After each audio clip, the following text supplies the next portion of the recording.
Welcome to WonkeyJase.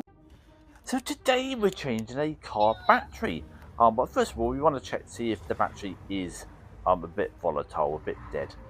So let's have a look. We're going to use a multimeter, and we'll show you what settings to have that in a moment. Let's just get in a position where we can show you what the figures are.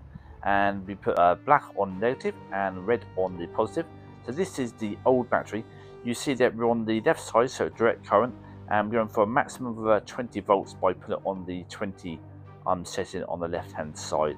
And obviously you've got to turn the actual multimeter on. And so there we are. We've got a 12.27.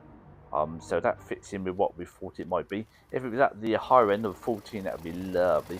And then we do an alternator test. So we've got the actual engine running now, and we're looking for it to pump out of about 14 volts around that figure, and it's 14.8. So we know that the alternator is actually pumping power into the battery, which suggests it's the battery that's at full.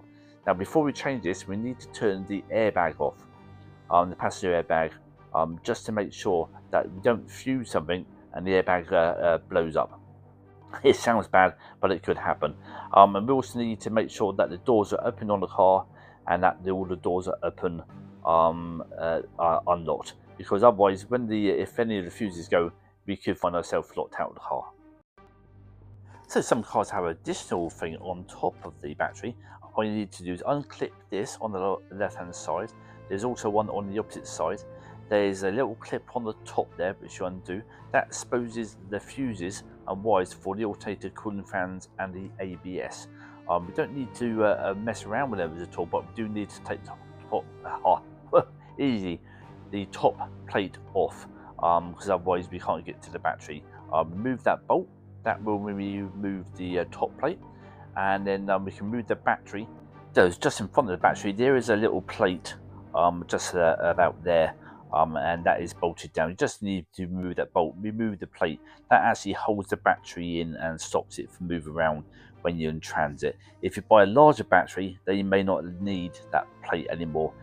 You can remove it if you've got a larger battery, and it just you can get the battery that fits in with the actual cage itself at the bottom there. I will say the nut for holding the plate in was imperial, where the other ones were metric, so make sure you've got both bolts. And there's a little cap for the going over the new battery terminal, so you just need to pull that off, put the new battery in. It's got a cold start ability, CCA cold crank amperage of 300, which isn't the best, but it's certainly not the worst. And it's also got a capacity of the battery is for the storage is 40 amps hours. So that can be looked up on another one of my videos that explain to you about the different parts of the battery, but it's just for reference for today.